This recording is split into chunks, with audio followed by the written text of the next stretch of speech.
ඉතින් අද අපි බලමු හරිම රසට වෙනස් විදිහකට චිකන් ෆ්‍රයිඩ් රයිස් එකක් හදාගන්න විදිහ. මුලින්ම අපි ගන්න චිකන් ටික ලොකු කෑලි කපාගෙන ඇතිලියකට දාගෙන ඒකට රසායන ලුණු, කුරුදු කෑල්ලක්, එනසල්, කරාපු නැටි, ඒ වගේම ගම්බිරිස් ඇට තියෙනවා නම් එකතු කරගන්න. ඒ වගේම බටර් ටිකකුත් එකතු කරගෙන මම මෙතනදි වතුර ටිකක් වැඩිපුර දාලා චිකන් එක හොඳට තඹ ගන්නවා. චිකන් එක තැම්බුණාට පස්සේ අපි චිකන් ස්ටොක් එක වතුර ටික පෙරාගෙන අයින් කරගන්නවා. ඒක විසික් කරගන්න එපා. ඊට පස්සේ අපි හොද හාල් එකක් තෝරගන්න ඕනි. හාල් එක හොඳට පිරිසිදු කරගෙන ඒකට ලුණු, රම්පි කෑල්ලක් අපි තඹගත්ත චිකන් එකේ ස්ටොක් එක මේකදී එකතු කරගන්නවා. එතන මම අර එනසල් කරාබන ටිකත් එකතු කරගත්තා.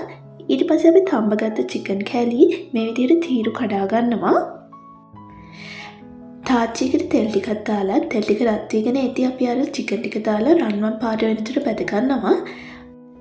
ඒකටම තලාගත්ත ඉඟුරු සුදු ලුණු, පොඩියට කපාගත්ත මීලුණු ගෙඩිය එකතු කරගෙන මේක හොඳට තෙම්පරාදු කරගන්නවා. ඊට පස්සේ අපි කැරට් ටික එකතු කරගෙන ඒකටම බිත්තර එකතු කරගෙන මේ විදිහට තෙම්පරාදු කරගන්න ඕනි.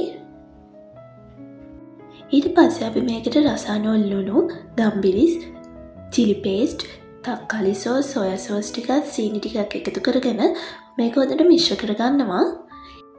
ඊළඟට පත් ටිකත් එකතු කරගෙන ඒක උඩට කපාගත්ත ලීස් ටිකත් එකතු කරගෙන මේක හොඳට මිශ්‍ර කරගන්නවා. මේ විදිහට සාමාන්‍ය ගින්දරේ මේක විනාඩි 6-7ක් හොඳට තෙම්පරාදු කරගන්න ඕනි. ඉතින් ඔයාලත් මේ විදිහට චිකන් ෆ්‍රයිඩ් රයිස් එකක් හදලා බලන්න. ගිහින් එන්න සුබ දවසක්.